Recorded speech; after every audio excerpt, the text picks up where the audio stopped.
হাই friends, মই strong চেনেলত সম্প্ৰচাৰিত হৈ থকা পতিতৰা ধাৰাবাহিকখনৰ আজিৰ খণ্ডটো চাবলৈ বহুত বেছি ভাল লাগিব, কিয়নো যোৱাটো খণ্ডত মাকে অনুক ফোন কৰিছিল আৰু পম যে মনিষাৰ সন্তান নহয় আৰু সেই কথাটো মনিষে যে ইমান দিন লুকুৱাই ৰাখিছিল সেই কথাটো অনুক কৈছিল।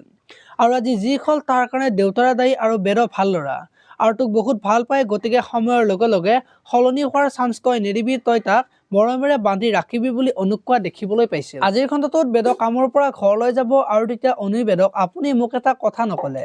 তেতিয়া বেদই কি কথা বুলি অনুক সুধিব আৰু অনু বেদক জিয়া আৰু আপোনাৰ মাজত কি সম্পৰ্ক আছে আজি মোক ক'বই লাগিব, প্ৰকৃততে জিয়া কোন হয় বুলি বেদক সুধিব। আৰু তেতিয়া বেদই মই যি ক'ব লগা আছিল সেয়া তোমাক সেইদিনাখনেই ক'লো বুলি ক'ব আৰু এই বিষয়ে মোক প্ৰশ্ন কৰি নাথাকিবা বুলি অনুক কোৱা দেখিবলৈ পাব।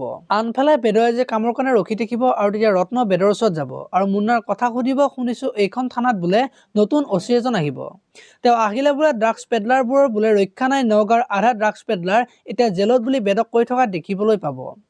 এইফালে আকৌ মনিষা ঘৰলৈ গৈ বিভূতি ফুকনক আপোনাক মই পমৰ কথা ক'বলৈ মানা কৰিছিলো, তাৰ পিছতো আপুনি ক'লে বুলি বিভূতি ফুকনক ক'ব আৰু বিভূতি ফুকনে মই ক'ম বুলি কোৱা নাই, বাধ্যত পৰি ক'ব লগা হ'ল বুলি মনিষাক কোৱা দেখিবলৈ পাব।